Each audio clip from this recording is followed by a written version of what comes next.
So, hallo Leute. Wir begrüßen euch aus unserem 80er Jahre Nerdzimmer.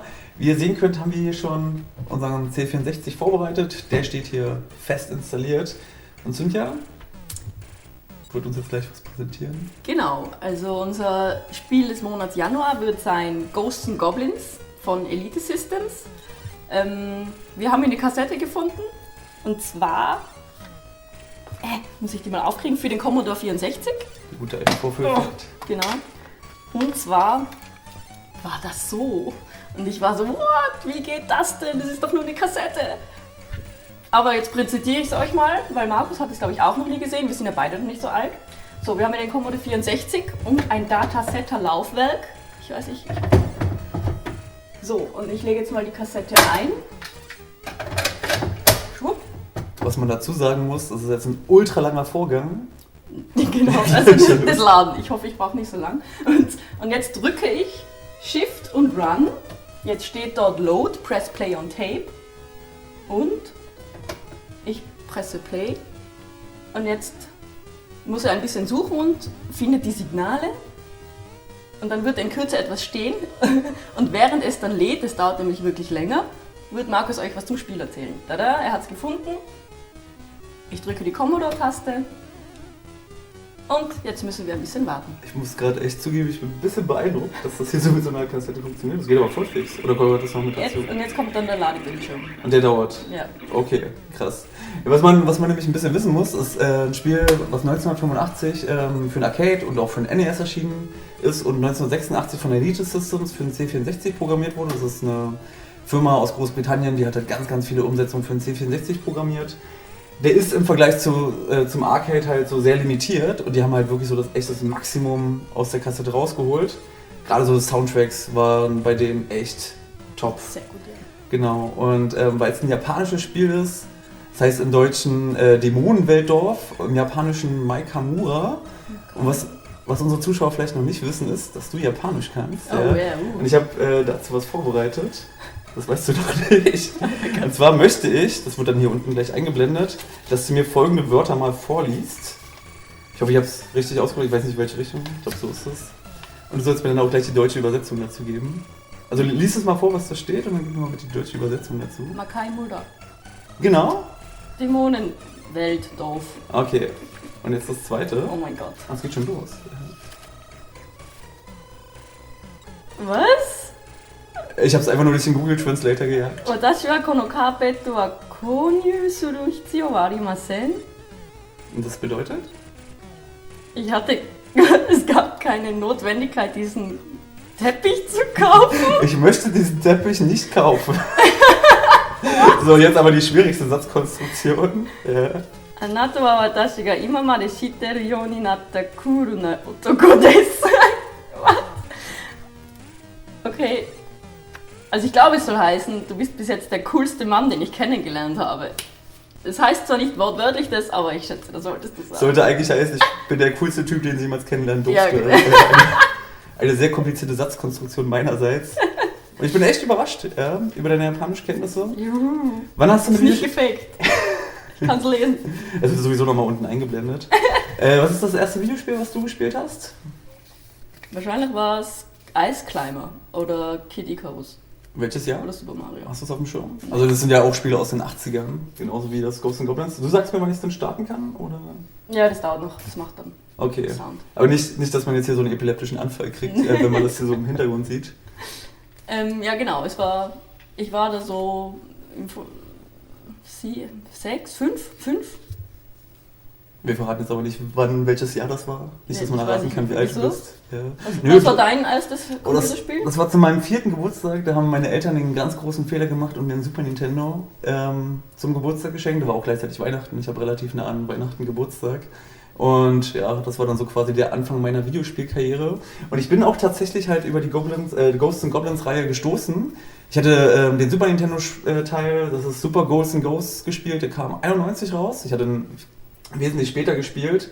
Aber ich habe es auch noch super hart in Erinnerung. Das Besondere halt bei der Spieleserie ist, das werden wir auch gleich sehen, wir werden gleich unzählige Mal sterben, wenn wir es dann mal anspielen, dass bei jedem Treffer, den der Protagonist zur Erfa dann halt abbekommt, erstmal seine Rüstung verliert und dann nur noch quasi in Boxershorts weiterkämpft und wenn er dann halt nochmal getroffen wird, dann ist das ganze Spiel an der Stelle schon vorbei.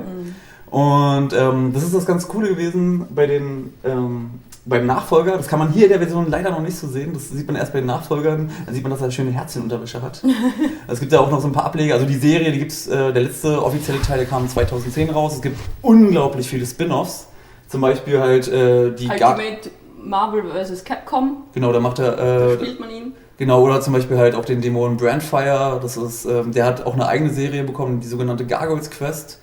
Und da gibt es zum Beispiel auch der bekannteste Teil davon ist Demon's Crest für Super Nintendo. Und dann gibt es halt noch die Maximo-Reihe. Die kam 2001, 2002 für die PS2 raus. Auch da war wieder dieses Feature mit dem, wenn er getroffen wird, dann ist er nur noch in Unterhose. Und ist dann eigentlich auch relativ schnell tot. So, und apropos schnell tot, jetzt hoffentlich. Es sollte bald soweit sein. Ich kenne das schon, das Bild. Okay, ich kenne es nicht. Aber es verwirrt mich auf jeden Fall, wenn ich das so sehe. Aber es kann auch noch ein bisschen dauern. Wir hatten ja letztes Jahr trifft es ja sogar, weil wir haben ja jetzt Januar. Letzten Monat war Rogue Squadron ja unser Spiel des Monats und da muss ich auch zugeben... Es ist ultra schwer. Ja, es ist auch echt ultra schwer. Wir haben es total unterschätzt. Wir haben schon gesehen, dass ein paar Zuschauer, wenn ich mich gerade vertue. Wir haben gesehen, dass viele der Leute, die es gespielt haben, so ziemlich verzweifelt sind daran. Und ja, da haben wir uns gedacht, setzen wir noch einen drauf und machen eins der härtesten Spiele, die es überhaupt gibt auf dem Markt.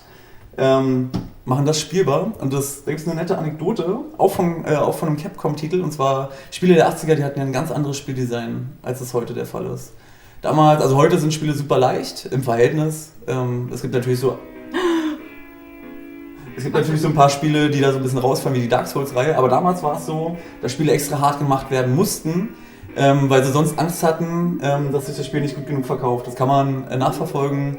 Das hat ein Programmierer zu Mega Man seinerzeit gesagt, dass er das Spiel extra so hart gemacht hat, damit es sich halt verkauft. So, und? Möchtest du? Ich probier's mal, ja. Don't judge me. Ich habe nie gesagt, dass ich gut bin. Ja, genau. Ich drücke.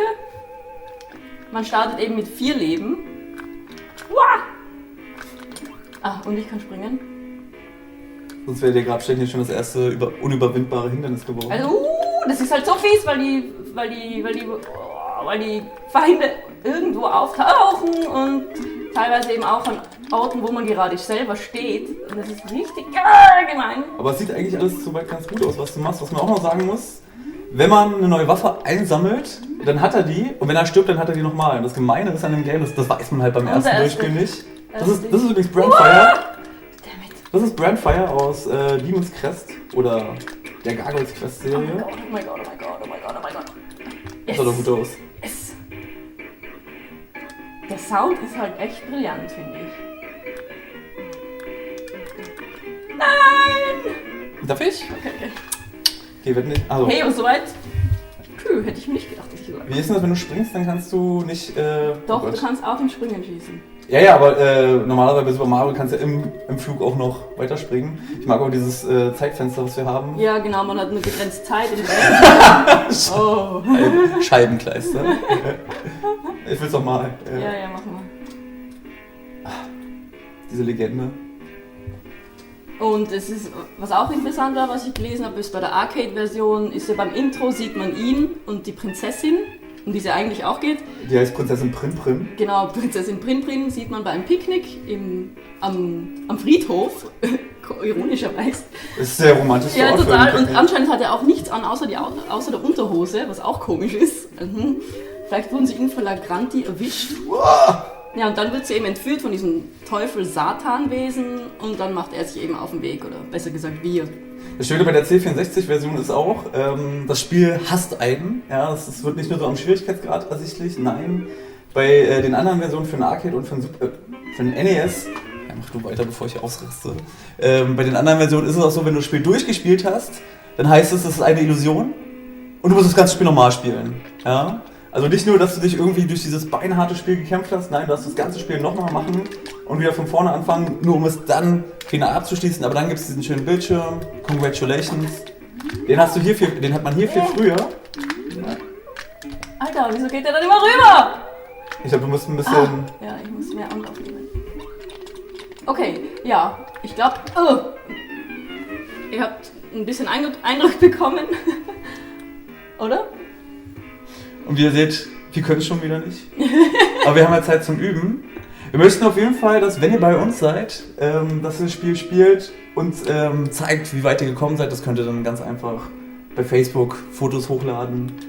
Hauptsache, man sieht, dass ihr bei uns an der Gamestation spielt. Oder ihr kommt schreiend zum Kassentresen. Genau, beschwert euch, warum wir so harte Spiele ausstellen. Okay, mit.